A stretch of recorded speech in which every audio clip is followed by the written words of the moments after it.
नाज़रीन इकराम, अस्सलामु अलैकुम वरहमतुल्लाहि वबरकातुहू। इस्तक़बाल है आपका आपके महबूब प्रोग्राम अज़मत सहाबा सीरीज़ में। मैं आपकी मेज़बान शगुफ्ता यास्मीन। स्टूडियो में रौनक अफरोज़ हैं मशहूर और मारूफ़ आलिम दीन, आप सबके हर दिल अज़ीज़ जनाब मौलाना महमूद अहमद क़ासमी साहब। आइए मिलकर उनका इस्तक़बाल करते हैं तमाम नाज़रीन की तरफ से और हमारी पूरी टीम की जानिब से आपका पुरतपा खैर मक़दम। खुशामदीद मौलाना साहब। शुक्रिया जी नाज़रीन, तो आज एक नया एपिसोड है और रसूल पाक सल्लल्लाहु अलैहि वसल्लम के एक जलील क़द्र सहाबी का तज़किरा है। इससे पहले कि आपको उनसे हम बाज़ाब्ता तौर पर मुतारिफ़ कराएं, एक छोटा सा क़िस्सा आपकी खिदमत में पेश करते हैं। सुनिए और पहचानने की कोशिश कीजिए कि ये जलील क़द्र सहाबी कौन है। उनकी आदत थी कि चेहरे पर रुमाल या किसी कपड़े से वो अपने चेहरे को ढाँक लिया करते थे और रात को गश्त किया करते थे शहरों का, गली गली, कूचे कूचे, और अक्सर शहर से बाहर मुज़ाफ़ात में भी वो पहुंच जाया करते थे। इसी तरह एक मरतबा वो गश्त कर रहे थे कि शहर से बाहर निकल गए और मुज़ाफ़ात में उन्होंने देखा कि आग रोशन है और एक बदवी शख्स वहाँ पर बैठा हुआ है और एक ख़ैमे में से किसी औरत के कराहने की आवाज़ आ रही है। अब ये पहुँचे वहाँ और उनसे कहा, उस बदवी से पूछा कि क्या बात है, क्या मामला है, कहाँ से आए हो। तो उसने कहा कि मैं, पहले तो उसने टालने की कोशिश की कि जाओ जाओ अपना काम करो, लेकिन जब इन्होंने इसरार किया तो फिर उसने कहा कि मैं एक मुसाफिर हूँ और मैं सफ़र में था, रात हो गई तो मैंने सोचा कि इसी मकाम पर जो है वो डेरे डाल लेता हूँ और सुबह इंशाल्लाह फिर मैं शहर के अंदर दाखिल होऊंगा। तो फिर पूछा कि ये जो आवाज़ आ रही है कराहने की, ये किसकी है। तो उसने कहा कि तुम्हें इससे क्या, तुमने मेरा हाल पूछा, मैंने तुम्हें बता दिया। फिर इसरार हुआ तो कहने लगा कि मेरी बीवी है और दर्द ज़ह में मुब्तला है, तो मैं अकेला हूँ और इस वीरान में जगह पर मैं बैठा हुआ हूँ, ना कोई हामी है ना कोई मददगार है, बस अल्लाह का भरोसा है। ये सुनते ही वो शख्स फ़ौरन वहाँ से पलटते हैं, अपने घर जाते हैं, अपनी ज़ौजा को जगाते हैं और कहते हैं कि नेक बंदी, अल्लाह ताला ने अगर तुझे कुछ नेकी का मौका दिया है तो उसमें से अपना हिस्सा हासिल करना चाहती है। वो भी नेक बख्त खातून थी, कहने लगी चलिए चलिए। फिर वो दोनों ज़रूरत का सामान लेते हैं, कुछ कपड़ा लेते हैं, घी, शहद, खजूर, हल्दी, जो तमाम चीज़ें ज़चकी के दौरान ज़रूरी होती हैं वो तमाम चीज़ें साथ लेते हैं, अपनी अहलिया को साथ लेते हैं और जाते हैं उस जगह पर।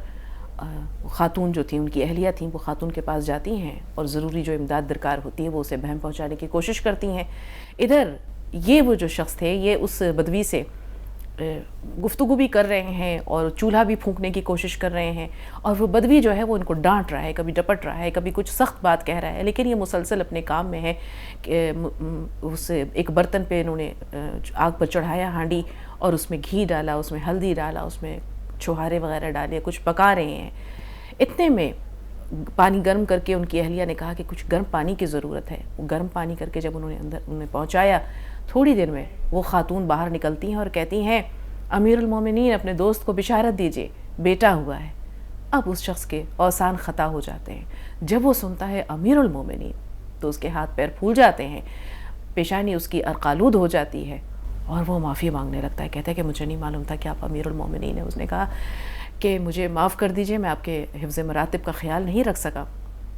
हज़रत उमर फ़ारूक कहते हैं कि भाई, मैंने तुम्हें जो भी तुम्हारे साथ नेक सलूक किया ये अल्लाह के लिए है और ये मौका ऐसा था कि तुम मुझे जानते नहीं थे, तो तुमने जो कुछ भी कहा ये एक फ़ितरी बात है। उसके बाद आप कहते हैं कि कल सुबह शहर में आना, मैं तुम्हारे बच्चे का वजीफ़ा मुकर्रर कर दूँगा और जो ज़रूरी इमदाद दरकार होगी वो भी तुम्हें बहम पहुँचाने की कोशिश करूँगा। तो अमीरुल मोमिनीन ये वो शख्स हैं जिन्हें दुनिया हज़रत उमर फ़ारूक के नाम से पुकारती है, हज़रत उमर बिन अल-ख़त्ताब के नाम से पुकारती है, खलीफ़ा सानी। हज़रत अबू बकर सिद्दीक़ के जानशी हज़रत अबू बकर सिद्दीक़ ने हाथ पकड़ कर उनका इंतखाब किया था और कहा था कि लोगों में तुम्हारे लिए उमर को खलीफ़ा मुंतखब करता हूँ कि रुए अर्ज़ पर मैं तुम्हें इनसे अच्छा, इनसे बेहतर खलीफ़ा कोई दूसरा नहीं दे सकता। लोगों ने कहा उनके मिजाज में सख्ती है। फरमाया उनके मिजाज में सख्ती इसलिए है कि मैं नर्म हूँ, जब खिलाफत का बोझ उन पर पड़ेगा तो फिर तुम देखना कि उनसे ज़्यादा रक़ीक़ुल क़ल्ब, उनसे ज़्यादा नर्म मिजाज कोई नहीं है। और आने वाले दिनों ने साबित कर दिया कि एक तरफ वो हैबत है, वो दहशत है, वो खौफ व हिरास है जो कैसर व किसरा के दिलों को पानी पानी किए हुए है। 22.5 लाख मुरब्बा मील के हुक्मरां हैं, खलीफा हैं, लेकिन एक तरफ जाहो हशमत है, खौफ व दबदबा है, दूसरी तरफ ये रिक़्क़त का आलम है कि अवाम के सच्चे खादिम हैं। आइए हज़रत उमर फ़ारूक की ज़िंदगी के वो तमाम गोशे आपके सामने आश्कार करते हैं, नुमाया करते हैं, जिसकी बिना पर दुनिया ये कहती है कि हज़रत उमर फ़ारूक जैसा खलीफा अगर एक और हो जाता तो फिर ये दुनिया जो है ایک بہتر رہنے کی جگہ ہوتی. وہ عدل فاروقی، وہ نظام جو انہوں نے وضع کیا، آج اتنے برس گزر جانے کے بعد دنیا کو بھی پر پھر اس نظام کی ضرورت ہے. حضرت عمر فاروق کا حسب نسب مولانا صاحب، ان کی ابتدائی زندگی کے حالات بہت کم ملتے ہیں، لیکن جو ملتے ہیں وہ آپ سے جاننا ہے. السلام علیکم ورحمۃ اللہ وبرکاتہ. حامدا و مصلیا اما بعد.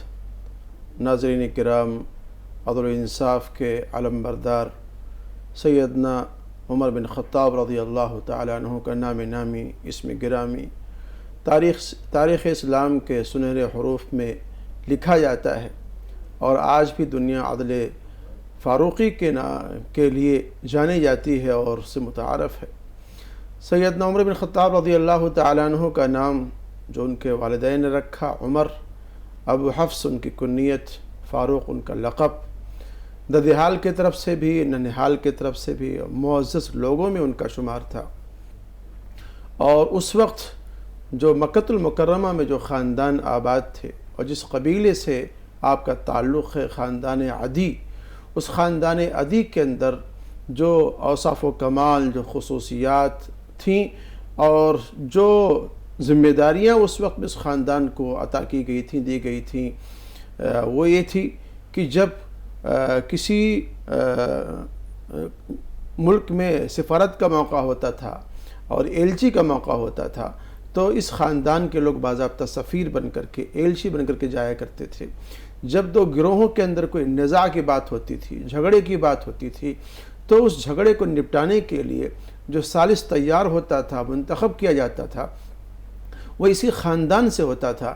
اسی طریقے سے جو ننہال کا جو رشتہ ہے، ننہال کے اندر بھی عجیب و غریب خصوصیات خاندان کے اندر رکھی گئی تھیں کہ باضابطہ اس خاندان کے اندر جو ننہال کی طرف سے آتا تھا، وہ اس کے اندر یہ تھا کہ خاندان قریش اور قبیلے قریش جب کہیں محاذ آرائی کرتا تھا تو اس کی جو سرداری ہوتی تھی، جو قیادت ہوتی تھی، سپہ سالاری ہوتی تھی، وہ اسی خاندان کے لوگ کیا کرتے تھے. تو نجابت ہے، شرافت ہے، خاندان تفوق ہے، ددیحال کی طرف سے بھی ننہال کی طرف سے بھی سیدنا عمر بن خطاب رضی اللہ تعالیٰ عنہ کو حاصل ہے. اور تقریباً 8ویں پشت میں جا کر کے آپ کا جو سلسلہ نسب ہے آقائے نامدار تاجدار بطحہ محمد مصطفیٰ صلی اللہ علیہ وسلم سے مل جاتا ہے. پیدائش کے بعد جو بچپن کے جو حالات ہیں، بچپن کے حالات کے تعلق سے کوئی خاص بات یا خاص گفتگو کتابوں کے اندر، تاریخ کے اندر نہیں کی گئی ہے. لیکن جب عنفان شباب میں آتے ہیں تو اس وقت ان کے والد صاحب ان کو اونٹوں کے چرانے میں لگا دیتے ہیں، اور اونٹوں کے چرانے میں جب تعب و تکان ہو جایا کرتا تھا تو باضابطہ ان کے والد خطاب ان کی پٹائی بھی کیا کرتے تھے، ان کو مارا بھی کرتے تھے. سیدنا عمر بن خطاب رضی اللہ تعالیٰ عنہ کی شخصیت وہ شخصیت ہے، اور ایام جاہلیت میں جب کہ پڑھنے لکھنے کا دورہ نہیں تھا اور لکھنا پڑھنا لوگ نہیں جانتے تھے، نہیں سیکھتے تھے، اس زمانے کے اندر سیدنا عمر بن خطاب رضی اللہ تعالیٰ عنہ نے باضابطہ پڑھنا لکھنا سیکھا ہے. اور ان خوش بخت لوگوں میں سے ہیں جو 17 لوگ اس زمانے میں پڑھے لکھے لوگ تھے. ان 17 لوگوں میں سے ایک نام سیدنا عمر بن خطاب رضی اللہ تعالیٰ عنہ کا بھی آتا ہے. اس کے ساتھ ساتھ فن سپاہ گری ہے، تیر اندازی ہے، کشتی ہے، گھوڑ سواری ہے، فن حرب و ضرب ہیں. یہ تمام وہ کمالات تھے جو اس زمانے کے اندر ایک نوجوان کے اندر ضروری ہوا کرتے تھے.